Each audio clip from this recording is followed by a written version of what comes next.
আচ্ছা, গণভোট তো চলেই এলো, কিন্তু আমরা কি জানি এর ভেতরে আসলে কি আছে? বাজি ধরে বলা যায়, আমাদের মধ্যে বেশিরভাগ মানুষই হয়তো পুরোটা জানেন না। আমরা জানি যে একটা হ্যাঁ বা না ভোট দিতে হবে, কিন্তু এই একটা ভোটের আড়ালে যে পুরো ৮৪টা প্রস্তাব লুকিয়ে আছে, চলুন আজ সেটাই সহজ করে বোঝার চেষ্টা করি। একবার ভাবুন তো, একটা মাত্র ভোটের মাধ্যমে ৮৪টা আলাদা আলাদা বিষয়ের ওপর সিদ্ধান্ত নিতে বলা হচ্ছে। এটা কিন্তু বেশ অদ্ভুত একটা ব্যাপার, তাই না? কারণ সাধারণত গণভোট হয় একটা নির্দিষ্ট প্রশ্নের উপর। আর এখানেই তো আসল বিভ্রান্তিটা তৈরি হয়। ধরুন ৮৪টা প্রস্তাবের মধ্যে হয়তো ১০টা প্রস্তাব দারুণ লাগল, কিন্তু ৫টা প্রস্তাবের সাথে একেবারেই একমত হওয়া গেল না। কিন্তু সমস্যাটা হলো, আলাদা করে বেছে নেওয়ার কোনো সুযোগই কিন্তু নেই। হয় সবগুলোতে হ্যাঁ বলতে হবে, না হলে সবগুলোকে না করে দিতে হবে। তো এই যে একটা সবকিছু অথবা কিছুই না পরিস্থিতি, এটা কেন হলো? চলুন প্রথমেই বোঝার চেষ্টা করা যাক এই গণভোটের ফরম্যাটটা আসলে কেন এত আলাদা। দেখুন, আমাদের দেশে তো এর আগেও গণভোট হয়েছে, তাই না? যেমন ধরুন ৭৭, ৮৫ বা ৯১ সালে। প্রত্যেকবার কিন্তু প্রশ্ন ছিল একটাই, খুব পরিষ্কার।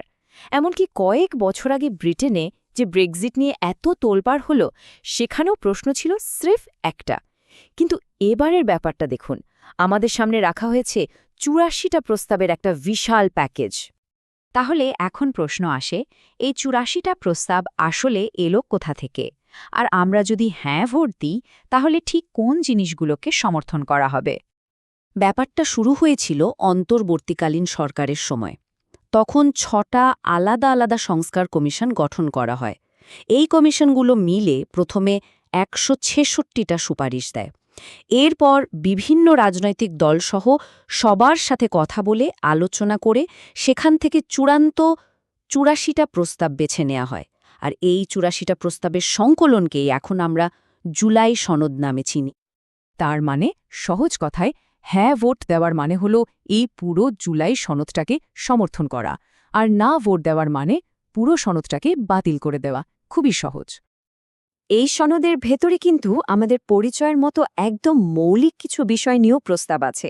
যেমন একটা প্রস্তাব হলো রাষ্ট্রভাষা বাংলা তো থাকছেই, কিন্তু সাথে সাথে দেশের অন্য সব মাতৃভাষাকেও স্বীকৃতি দেওয়া হবে। আরেকটা বেশ বড় প্রস্তাব হলো আমাদের জাতীয়তা বাঙালির জায়গায় বাংলাদেশি লেখা হবে। তবে হ্যাঁ, এই দ্বিতীয় প্রস্তাবটা নিয়ে কিন্তু রাজনৈতিক দলগুলোর মধ্যে বেশ মতের অমিল ছিল। জুলাই সনদের সম্ভবত সবচেয়ে বড় আর সবচেয়ে গুরুত্বপূর্ণ যে পরিবর্তনটা আনার কথা বলা হয়েছে, সেটা হলো আমাদের সরকার কাঠামোতে। চলুন এই ব্যাপারটা একটু ভেঙে বোঝা যাক। প্রস্তাব করা হয়েছে দ্বিকক্ষ বিশিষ্ট সংসদ তৈরির। এটা কিন্তু আমাদের দেশের জন্য একদমই নতুন একটা ধারণা। মানে আমাদের সংসদে এখন থেকে একটা নয়, বরং দুটো কক্ষ বা হাউস থাকবে। তো এই নতুন কাঠামোতে দুটো কক্ষ থাকছে। একটা হলো নিম্নকক্ষ। এটা অনেকটা আমাদের এখনকার সংসদের মতোই, যেখানে সরাসরি ভোটে ৩৫০ জন এমপি নির্বাচিত হবেন আর তারাই সরকার গঠন করবেন। আর দ্বিতীয় যে নতুন জিনিসটা আসছে, সেটা হলো উচ্চকক্ষ বা সিনেট। এখানে সদস্য থাকবেন ১০০ জন, কিন্তু এদের নির্বাচনের পদ্ধতিটা একদম আলাদা।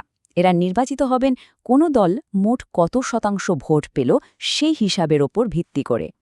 এখন এই আনুপাতিক প্রতিনিধিত্ব বা উচ্চকক্ষের হিসাবটা একটু জটিল লাগতে পারে। তাই চলুন একটা ছোট্ট কাল্পনিক নির্বাচনের উদাহরণ দিয়ে পুরো ব্যাপারটা একদম পরিষ্কার করে ফেলি। আচ্ছা, ধরে নিন নির্বাচনে ৩টা দল আছে, ক দল, খ দল আর গ দল। আসনও আছে ৩টা, আর মোট ভোটার হলো ২ লাখ। তো নির্বাচনের ফল বের হলো। দেখা গেল ৩টে আসনের মধ্যে দুটোই জিতেছে ক দল। পুরনো সিস্টেমে হলে খেলা তো এখানেই শেষ, তাই না? ক দলই সরকার গঠন করবে, নিম্নকক্ষের নিয়ন্ত্রণও তাদের হাতে।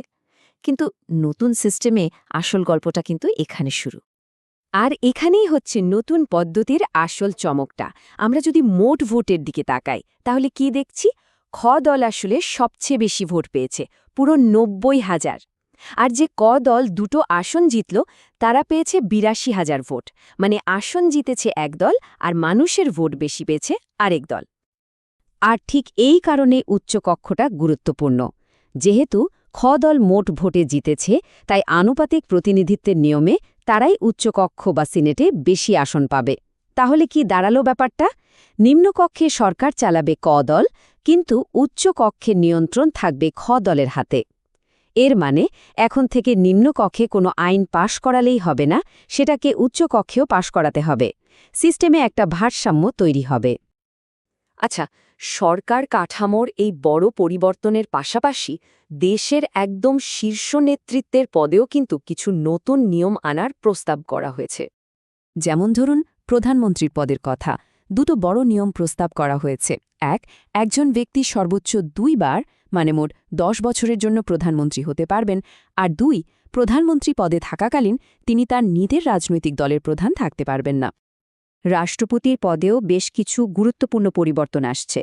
প্রস্তাব অনুযায়ী রাষ্ট্রপতিকে হতে হবে একজন সম্পূর্ণ নিরপেক্ষ ব্যক্তি, আর তাকে কিছু বাড়তি ক্ষমতাও দেয়া হচ্ছে। যেমন তিনি সরাসরি মানবাধিকার কমিশন বা বাংলাদেশ ব্যাংকের প্রধান নিয়োগ দিতে পারবেন। তবে একটা জায়গায় তার ক্ষমতা কমানো হয়েছে, সেটা হলো ক্ষমা করার ক্ষমতা। এখন থেকে কাউকে ক্ষমা করতে হলে ভুক্তভোগীর পরিবারের সম্মতি লাগবে। অনেকেই এটাকে একটা খুব জরুরি পরিবর্তন হিসেবে দেখছেন। তো এত সব চমৎকার প্রস্তাবের কথা তো আমরা শুনলাম, কিন্তু এবার আমাদের সবচেয়ে জরুরি প্রশ্নটার মুখোমুখি হতে হবে। আর প্রশ্নটা হলো, কাগজে কলমে যা লেখা থাকে বাস্তবে কি সবসময় ঠিক সেটাই ঘটে? এই বিষয়টা নিয়ে একটা কথা আছে, কথাটা খুব চমৎকার। ভালো জিনিস সবসময় কাগজে লেখা থাকে, কিন্তু তার মানে এই নয় যে সেই ভালো জিনিসগুলো বাস্তবে ঘটে। আর এটাই হয়তো আমাদের জন্য সবচেয়ে বড় চ্যালেঞ্জ। একটা উদাহরণ দিই, আমাদের দেশের আইনে কিন্তু সবসময় লেখা ছিল যে বিচার বিভাগ স্বাধীন, কিন্তু বাস্তবে কি সেই স্বাধীনতার প্রতিফলন আমরা সবসময় দেখতে পেয়েছি? এখন নতুন করে যদি আবার একই কথা লেখা হয়, তাতে কি আসলেই সব বদলে যাবে? আরেকটা খুব সহজ উদাহরণ দিই, ঢাকার কিছু এলাকাকে তো হর্ন ফ্রি জোন বা হর্ন মুক্ত এলাকা ঘোষণা করা হয়েছিল, তাই না? কিন্তু বাস্তবে কি দেখা যায়? হয়তো ওই এলাকাগুলোতেই সবচেয়ে বেশি হর্ন বাজে। দেখুন, এখানে কিন্তু আইনের কোনো দোষ নেই, সমস্যাটা হলো প্রয়োগের। তাই এই পুরো আলোচনার শেষে একটাই বড় প্রশ্ন থেকে যায়, এই যে এতগুলো দারুণ দারুণ প্রস্তাব, এগুলোর সাফল্য কি শুধু কাগজে কলমে আইন বদলালেই চলে আসবে, নাকি আসল পরিবর্তন